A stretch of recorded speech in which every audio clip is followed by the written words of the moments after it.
Poštovani prijatelji, draga braćo i sestre, drage kolege, dobroveče iz mog skromnog doma, dobroveče ispred Srpskog prosvetnog i kulturnog društva Prosvjeta Austrija Beč. Dobrodošli na naše virtuelne susrete i razgovore i pošto naša trenutna situacija ne dozvoljava da se okupimo onako kako smo navikli, rešili smo da organizujemo jedno virtuelno predavanje sa temom povodom Dana primirja i nedelje u kojoj se obeležava kraj Velikog rata. Tema ovog predavanja je srpski ratni zarobljenici u Austro-Ugarskoj i ona je delimično inspirisana projektom koji se sufinansira od strane Ministarstva inostranih poslova Republike Srbije o srpskim vojničkim grobljima u Republici Austriji. Tema večerašnjeg predavanja je malo šira od teme aktualnog projekta, ali zbog vremenske ograničenosti nećemo dublje ulaziti u temu. Skrenut ćemo pažnju na najvažnije stvari i poenta večerašnjih virtuelnih susreta i razgovora je da se našim precima na ovaj način oda dužna pošta, ali da se još jednom ukaže na razmere katastrofe koju je doneo Veliki rat i na posledice koje je ostavio na sve zemlje, države i narode koji su u njemu učestvovali. U prvom redu naravno na Srbiju i na srpski narod. Sa mnom večeras i kolega Zlatan Stojadinović. I mi smo se tako podelili da obuhvatimo što širu sliku jednog problema i da i vama bude jasnije gde se i u kakvim uslovima našao Srbin, Srpkinja, vojnik ili civil interniran logor u Austro-Ugarskoj tokom Velikog rata. Zlatan će stoga pričati o samom sistemu logora u Austro-Ugarskoj, o broju zarobljenika, o broju logora, o broju ukupno umrlih, o Crnom krstu i tako dalje, pa ću se ja posle vratiti konkretno na srpske zarobljenike.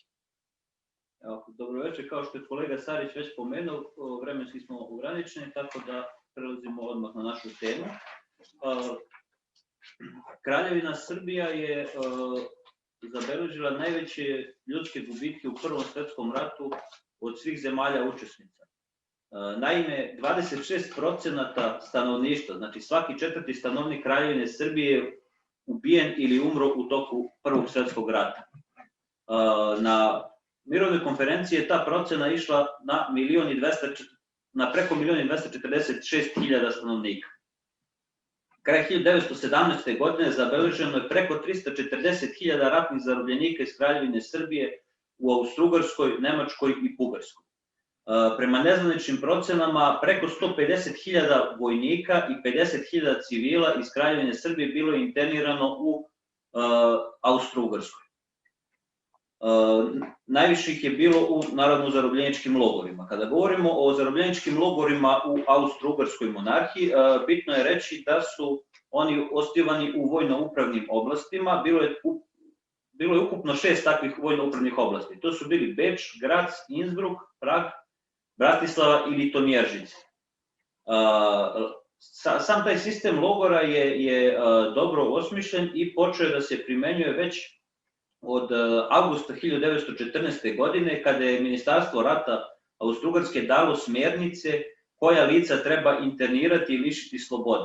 Ostalo 4 grupe takvih lica. Prva grupa su činili zarobljeni vojnici neprijateljskih država, dakle sile Antante. Zatim drugu grupu su činili vojno sposobni civili tih neprijateljskih država. Treću grupu su činili politički sumnjivi stranci i domaći državljani. I četvrtu grupu članovi porodica prve dve grupe. Drugi i treće grupe.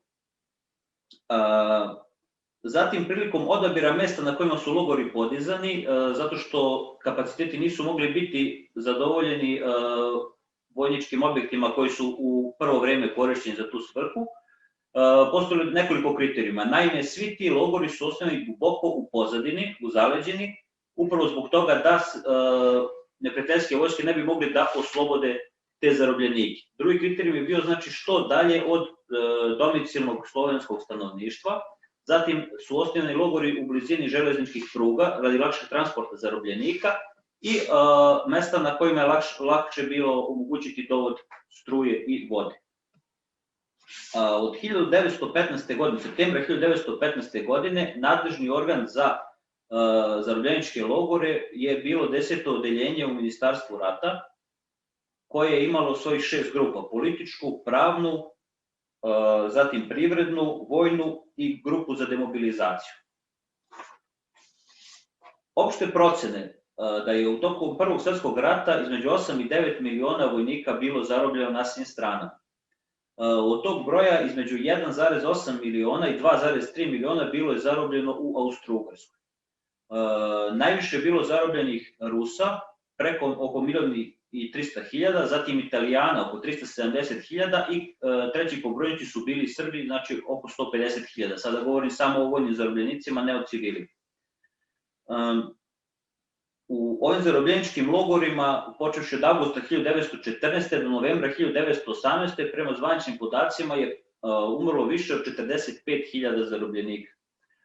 Najčešći uzroci smrti su bili, pored ranjavanja na frontu, takođe su bili i epidemije tifusa, zatim tuberkuloza, glad i hladnoća, znači nehumani uslovi života, iako po ženevskim i haškim konvencijama svaka vojska je bila dužna da neprijateljskim zarobljenicima omogući isti tretman što se tiče hrane i smeštaja kao svojim vojnicima. Nažalost, ovo često nije ispoštovano, naročito u drugoj fazi rata. Treba pomenuti samo da su oficiri imali bolji smeštaj po Ženevskoj konvenciji i bili su pošteđeni fizičkog rada, ali da su u najgorem položaju bili civili, zarobljeni internirani civili, koji nisu po rečima tadašnjih austrijskih vlasti potpadali pod Hašku i Ženevsku konvenciju, te stoga imamo primer logora Neckenmarkt u današnjem Burgenlandu, gde je bilo internirano oko 8.000 srpskih civila iz Bosne i Hercegovine i prilikom posete Međunarodnog crvenog krsta zarobljenim vojnicima, Crvenom krstu nije bio dozvoljen pristup zarobljenim civilima, jer se smatralo da su oni izuzeti iz tih konvencija. Tu se desila jedna prava humanitarna katastrofa gde je preko 1000 tih civila umrlo, od čega je preko 350 dece ispod 6 godina starosti, dok je najstariji preminuli imao 100 godina. Takođe, pomenute 4 grupe zarobljenika, treba reći da su Srbi pripadali u sve 4 grupe, znači i zarobljeni vojnici, i zarobljeni civili i zatim isto kao domaće stanovništvo državljani Austro-Ugarske. Treba pomenuti da po poslednjem popisu Austro-Ugarske iz 1910. 2 miliona Srba je živelo u Bosni i Hercegovini, Hrvatskoj, Slavoniji, Dalmaciji, Boki Kotorskoj i Vojvodini. Sada ću kratko reći samo da su najveći logori, najveća stratišta u Prvom svetskom ratu na teritoriji Austro-Ugarske bili ujedno i logori gde je stradalo najviše Srba. Na teritoriji današnje Savezne pokrajine Austrijske Burgenland, o čemu će kolega Sarić nešto više uskoro reći, pomenut ću 2 logora, to su Nežider, Neusiedl-am-See i Bodo-Gazon ili Frauenkirchen. U ta oba logora je preko 10.000 civila i vojnika srpske nacionalnosti, pretežno civila, umrlo. Zatim, pored ova 2 logora, pomenut ću Mauthausen, gde je oko 8.000 Srba umrlo, zatim Ašak na Dunavu, preko 5.400, Jindrihovice ili Heimlis-Green u današnjoj Češkoj, gde je preko 2.500 kao i u još jednom češkom gradu, ali su svi zajedno sahranjeni, ekshumacije su vršene 20. i 30. godina, svi su sahranjeni u zajedničku kosturnicu u Jindrihovicama, gde je oko 7.000 Srba sahranjeno. I kao poslednji veći logor, pomenut ću Veliki Međer ili Nađ Međer u današnjoj Slovačkoj, gde je preko 5.500 ljudi umro. Kada govorimo o vojničkim grobljima, pošto se mi bavimo time u užem smislu, tom tematikom, treba reći da je na teritoriji današnje Republike Austrije na oko 189 grobalja, pretežno vojničkih, sahranjeno blizu 150.000 žrtava Prvog svetskog rata, bilo znači sa savezničke strane ili sa centralnih sila, to je vojnika Austro-Ugarske. Prema jednom dopisu Austrijskog ministarstva unutrašnjih poslova, oko 33.000 Srba je tu stradalo. Brojke se razlikuju, imamo razne procene od 21 do tih 33.000. Najveći problem u istraživanju predstavlja upravo pokrajina Burgenland, koja je nakon San-Germanskog i Trianonskog sporazuma tek 22. i 1923. godine formalno i faktički potpala pod vlast Austrije, do tad je bila u ugarskom delu Austro-Ugarske, zatim u Mađarskoj. da bi Eisenstadt postao glavni grad ove pokrajine tek 1925. godine. Austrija tek 1922. krajem 1922. godine imenuje jednog opunomoćenog oficira koji se bavi problematikom vojničkih grobalja i tada se tek počinju vršiti sistematski popisi umrlih na tim grobljima. U ovom smislu najbitnija organizacija koja se bavi ovim poslom je Austrijski Crni krst. Austrijski Crni krst je organizacija koja je osnovana 1919. godine i koja je imala, svrha njenog osnivanja je bilo održavanje savezničkih vojničkih groblja na teritoriji Republike Austrije. Naime, na Saint-Germanskom mirovnom sporazumu, mirovnom ugovoru je od Austrije decidno traženo, znači taj član. Zatim je taj član ponovo unet 1948. godine u austrijsko zakonodavstvo i najzad 1955. godine u austrijskom državnom ugovoru su propisane norme po kojima je Austrija dužna da čuva i održava ne samo vojnička groblja svojih vojnika, već i svih država koje su bili na suprotnoj strani u oba svetska rata. Danas Crni krst održava na preko 1000 grobalja širom Austrije, bilo kolektivne, bilo pojedinačne grobove. I treba reći da smo mi u našim istraživanjima imali jako korektnu saradnju, a da ta saradnja traje sa srpskom, na primjer, crkvenom opštinom već gotovo 100 godina, o čemu svedoči i starešina hrama Svetog Save Prota Milivoje Aranicki, koji je bio između dva svetska rata starešina hrama, koji govori da je u spomen Crnog krsta su sva ta naša groblja održavana i da je on dobio spisak od oko 30.000 Srba preminulih na teritoriji Austrije. Mnogo tih grobalja mi smo isto obišli, to će kolega Savić nešto više reći o tome. I pomenut ću još samo kratko Protu Mihajla Mišića, koji je bio starešina hrama Svetog Save od kraja 19. veka do 20. godina 20. veka, koji je bio najzaslužniji za prve popise tih umrlih Srba u Austriji, i doktora Milana Milojevića, koji je bio diplomatski predsjednik Kraljevine SHS, prvo u Budimpešti, zatim u Beču. Oni su radili veliki posao, tako da čak je postojala jedna inicijativa između dva svetska rata gde bi svi umrli Srbi na teritoriji Austrije trebali biti ekshumirani i sahranjeni u zajedničku grobnicu, koja je bila veliko spomen obeležje Srba u Beču, međutim, zbog velikih finansijskih troškova od takve ideje se nažalost odustalo. Toliko u jednom opštem delu, sada ću dati reč kolegi Sariću, on će malo konkretnije o...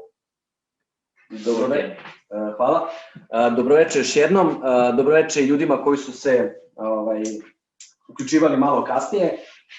Što se tiče interniranja Srba u logore po Austro-Ugarskoj, ono se može podeliti na dva kriterijuma. Prvi kriterijum jeste status interniranih, koji su mogli biti civili ili vojnici Kraljevine Srbije, a drugi kriterijum je teritorijalni kriterijum, jer su po logorima u Austro-Ugarskoj internirani ne samo državljani Kraljevine Srbije, već i državljani Austro-Ugarske, naravno, uglavnom srpske narodnosti, nacionalnosti, najviše sa teritorije Bosne i Hercegovine, potom iz Hrvatske, Slavonije, Dalmacije, Banata, Bačke i Srema, to jest Vojvodine. Što se tiče interniranja civila i neboračkog stanovništva, iako je Austro-Ugarska bila potpisnica Haške i Ženevske konvencije, ona je protivno tim odredbama internirala civile i neboračko stanovništvo u svoje logore i tokom ratnih operacija 1914-15. i tokom velike neprijateljske ofanzive na Srbiju krajem 1915. a potom i posle okupacije Kraljevine Srbije. Austro-Ugarska internirala i civile svoje državljane u logore po čitavoj Austro-Ugarskoj. Vlasti monarhije pravdale su ovo interniranje civila raznim izgovorima, poput izgovora da su internirani civili zaostali nemobilisani vojni obveznici, da su opasni po državni poredak. To je bio i najčešći izgovor kada se govori o interniranim civilima sa prostora Bosne i Hercegovine, i zatim da su pružali ili da su u stanju da pruže organizovani oružani otpor. Međutim, pravo pitanje sad na ovom mestu bilo na koji način su žene, deca do 14 godina i starci koji su bili internirani, za šta ima dokaza, koji su bili internirani po logorima, za šta ima dokaza, mogli da pruže bilo kakav oružani otpor ili da predstavljaju bilo kakvu opasnost po monarhiji. Jedan od najpoznatijih civila koji je interniran u logor u Austrougarskoj, koji je bio ujedno i državljanin Austrougarske, bio je poznati srpski naučnik Milutin Milanković. On je bio interniran u logor Nežider, današnji Neusiedl am See. On u svojoj internaciji piše, on u toj internaciji piše u svojim memoarima. Na svu sreću, on je bio samo na početku rata interniran i pre svega na zalaganje i intervenciju kolega bio je pušten iz logora Nežider, ali je ostatak rata proveo u Budimpešti u pritvoru, kućnom pritvoru. Druga kategorija interniranih bili su zarobljeni vojnici Kraljevine Srbije. Njihova prava i obaveze bili su takođe regulisani Haškom konvencijom iz 1907. godine. Oficiri su imali privilegovan tretman u odnosu na podoficire vojnike, uglavnom su bili smešteni odvojeno. Pre par nedelja pričali smo sa istoričarom iz Burgenlanda, doktorom Herbertom Brettlom, gde nam on navodi primer da je čitao pismo ili izveštaj u kome se spominje da je jedan srpski oficir, pukovnik, bio smešten u nekom dvorcu u Austrougarskoj i da je čak imao mogućnost da igra tenis. Mislim, mi to pismo ili izveštaj nismo videli, nismo čitali, ali verujemo doktoru Brettlu. Čitav zarobljenički život bio je regulisan odredbama Haške konvencije, tako da vlada u čijoj su se vlasti nalazili zarobljenici, bila je dužna da ih izdržava. Ishrana je u samom početku rata verovatno bila po propisanim normama, ali kako je rat odmicao, kako je hrane bilo sve manje, ta ishrana je bila sve lošija i lošija. Pogotovo krajem 1916. početkom 1917. u čitavoj monarhiji je došlo do velike nestašice hrane, do velike gladi i tada imamo i veliku smrtnost po zarobljeničkim logorima. Na početku rata po logorima nisu ni preduzimane, Bog zna kakve, sanitarne i zdravstvene mere, što je bio uzrok smrti takođe velikog broja interniraca, pogotovo početkom 1915. godine kada je besnela epidemija pegavog tifusa. Vlasti Austrougarske nisu bile spremne na toliko veliki broj zarobljenika, nisu imali smeštene kapacitete, pa su u velikom broju slučajeva zarobljenici bili izloženi hladnoći, zimi, vetru i snegu. Tako je primer iz logora Boldogason ili današnji Frauenkirchen u Burgenlandu, gde su naši zarobljenici bukvalno bili ograđeni na jednoj poljani i na početku su se oni sami organizovali i sagradili prve barake. Vlada Kraljevine Srbije je preduzimala konkretne mere za pomoć internircima. 1. novembra 1914. godine osnovano je informativno odeljenje i čiji je glavni zadatak bilo prikupljanje podataka o zarobljenim interniranim osobama i vojnicima iz Kraljevine Srbije, kao i zadatak da im se pomogne po pitanju smeštaja, ishrane i zdravstvene zaštite. Veliki broj srpskih humanitarnih organizacija, škola srpskih sestara je slao pakete pomoći. Crveni krst i srpski i međunarodni, porodice i rodbina slali su pomoć u hrani i novcu, ali sve to zbog velikog broja zarobljenih vojnika i civila nije bilo ni izbliza dovoljno. Mi smo ekskluzivno pronašli i pismo našeg zarobljenika Aleksandra Dimića iz Beograda, koje piše svojoj sestri u Beograd, gde navodi da je, to je pismo iz 1915. godine, tu se tačno može vidjeti gde on govori kako je hrana dobra, da ima dovoljno hrane, da se roditelji i pre svega majka ništa ne brine. To nam govori da je upravo ishrana u logorima bila na početku po tim nekim propisanim normama. Isto tako govori da ne šalju više pare, jer para ima dovoljno, a i ne isplaćuju se sve, što je značilo verovatno da je jedan deo čuvara uzimao ta sredstva.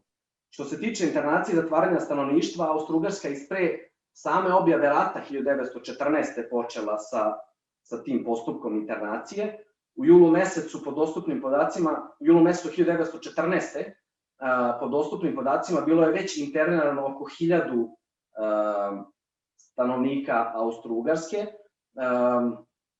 kako su oni naveli, sumnjivih i opasnih po državni poredak. Uglavnom su bili smešteni u logore Drozendorf i Arad. Najpoznatiji primer, što se tiče srpske strane, najpoznatiji primer bio je primer vojvode Radomira Putnika. On je 25. jula, znači 3 dana pred objavu rata, zarobljen, to jest uhapšen na železničkoj stanici u Budimpešti, skinut je sa voza. Međutim, zbog diplomatske intervencije on je pušten i mogao je da nastavi put ka Srbiji.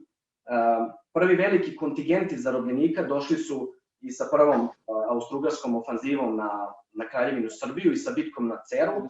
Osim zarobljenih vojnika, bilo je mnogo civilnog stanovništva sa područja, sa teritorija Mačve i Podrinja.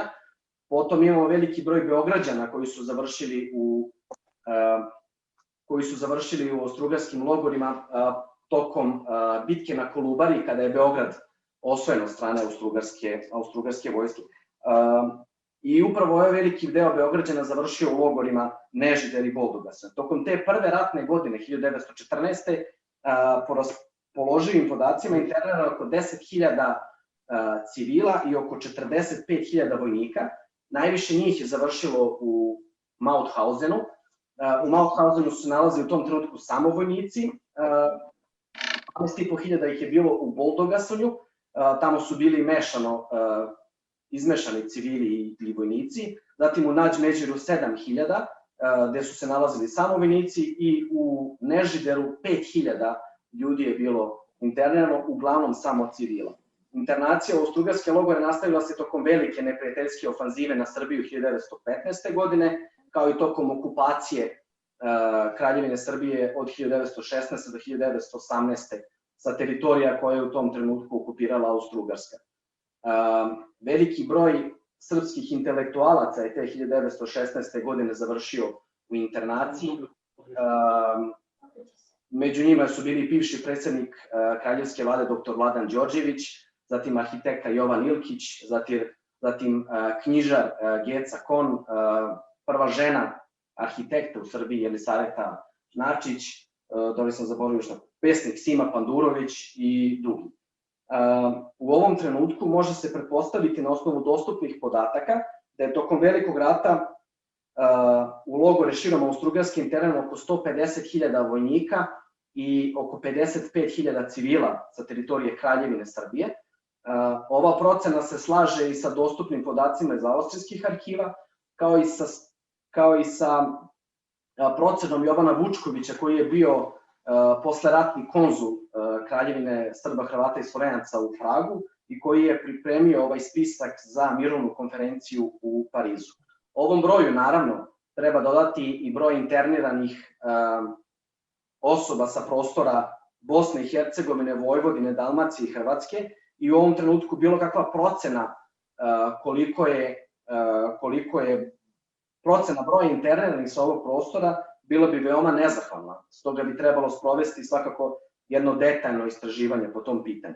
A što se tiče umrlih vojnika i civila iz Kraljevine Srbije, njihovim popisom i utvrđivanjem mesta i vremena smrti u početku se bavilo Ministarstvo vera Kraljevine Srbije, a potom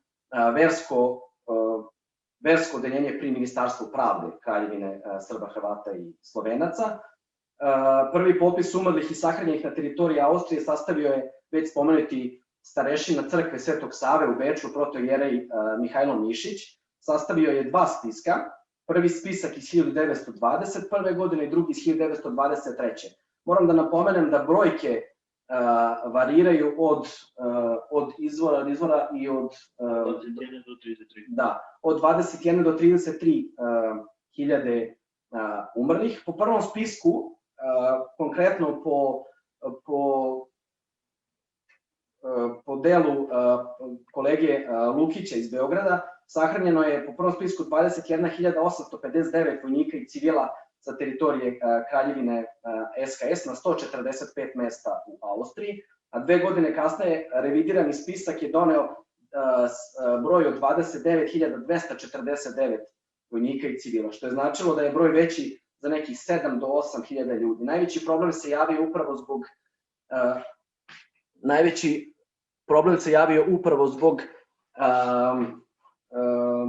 neslaganja u podacima za logore, za najveće logore, Nežider, Boldugason i Mauthausen. Konkretno primjer logora Boldugason, odnosno današnji Frauenkirchen u Burgenlandu, u vreme epidemije tifusa u zimu, početkom 1915. godine, a potom i u vreme velike gladi i nestašice hrane s kraja 1916. i početkom 1917. godine dolazilo je do masovnog umiranja.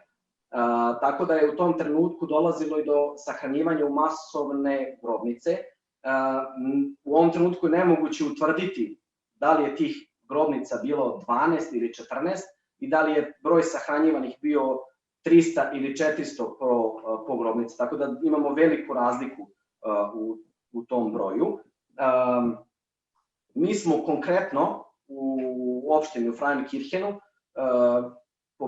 u knjigama umrlih pronašli 2263 umrla zatvorenika i kada se tome pridruže podaci iz Fonda Ratnička groblja u arhivu Srbije u Beogradu, dobija se broj od nekih skoro 5000, tačnije da budem tačan 4836 umrlih.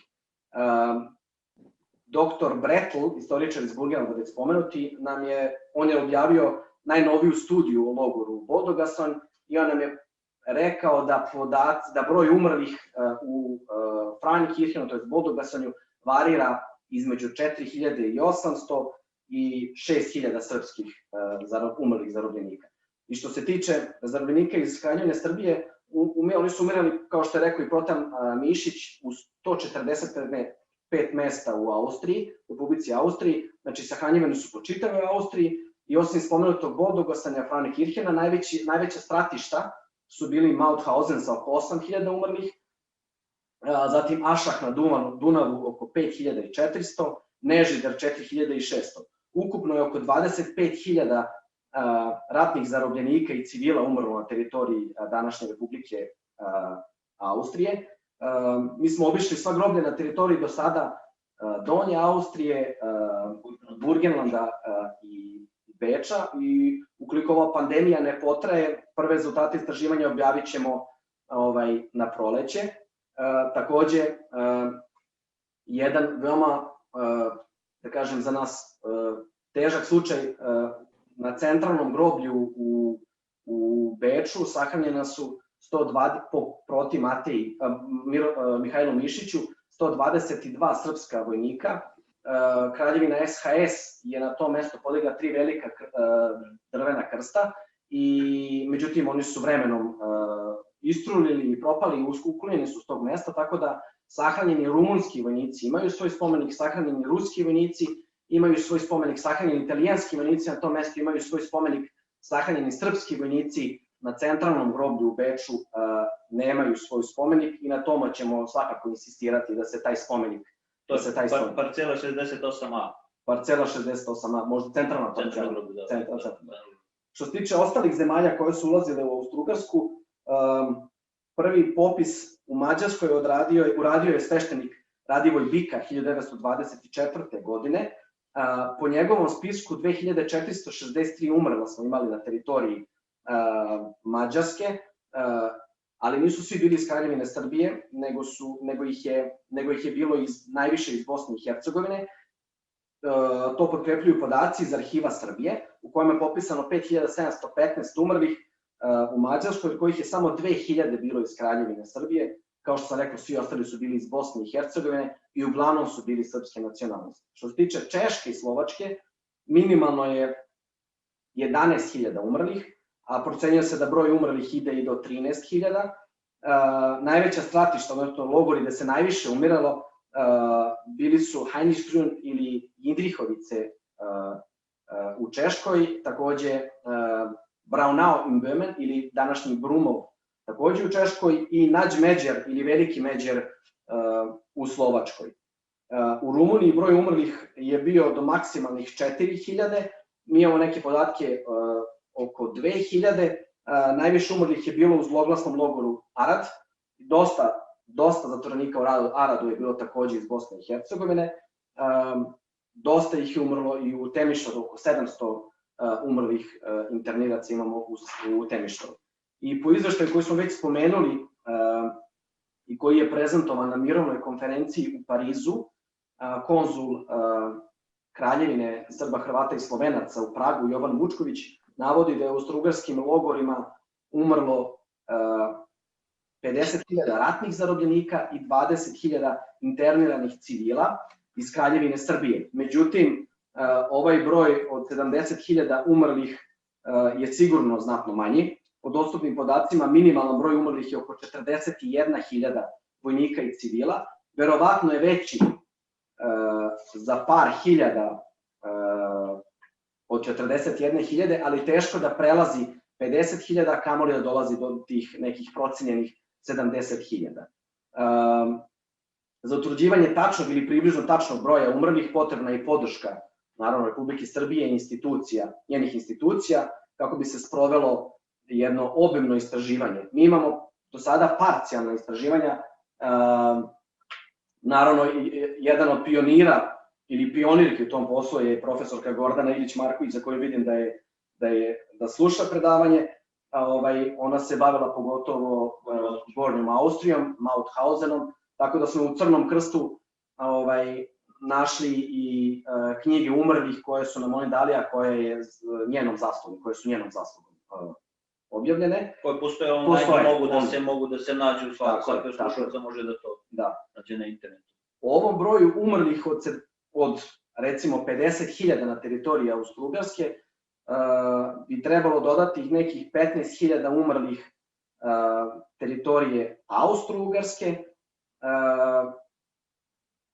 uglavnom iz Bosne i Hercegovine, Hrvatske i Dalmacije, i ne svi, ali velika većina ljudi umrlih u logorima po Austrougarskoj iz Bosne i Hercegovine i Austrougarske su bili srpske nacionalnosti. Eto, to bi bilo to što se tiče večerašnjeg predavanja. Ja bih samo za kraj rekao, što se tiče naših inicijalnih istraživanja, mi smo kao bazu ili kao osnovu uzeli 3 pokrajine savezne u Austriji, to su Beč, Burgenland i Donja Austrija, i da smo u austrijskim arhivima, što se tiče Donje Austrije, pronašli kompletne spiskove umrlih, znači po imenu i prezimenu, naš je cilj da popišemo sve umrle po imenu i prezimenu, iz logora Hart, zatim iz logora Wieselburg, iz logora Purgstall, iz logora Sigmundsherberg i iz logora Spratzen. Takođe, što se tiče Beča, imamo isto po imenu i prezimenu sve vojnike koji su sahranjeni na parceli 68A centralnog groblja u Beču, koje je kolega već spominjao. I kao što smo već rekli, što se tiče Burgenlanda, imamo te smetnje zbog tih spiskova koji su nepotpuni, neki su dopisivani kasnije, tako da uz jedan obimni rad nadamo se da ćemo doći do što preciznijeg spiska. Naravno, tačan broj se nikada neće utvrditi, ali približan broj da popišemo sve te ljude po imenu i prezimenu. To je neki naš ovako cilj. Eto, to bi bilo to što se tiče večerašnjeg predavanja. Uskoro će nas i sam Zoom isključiti ovih 40 minuta, tako da hvala svima koji ste prisustvovali, i snimak ćemo objaviti na stranici SPKD Prosvjeta Austrija, tako da ako želi da pogleda, ako nije pogledao, moći će tamo da pogleda. Hvala vam još jednom i nadam se da se uskoro vidimo. Prijatno.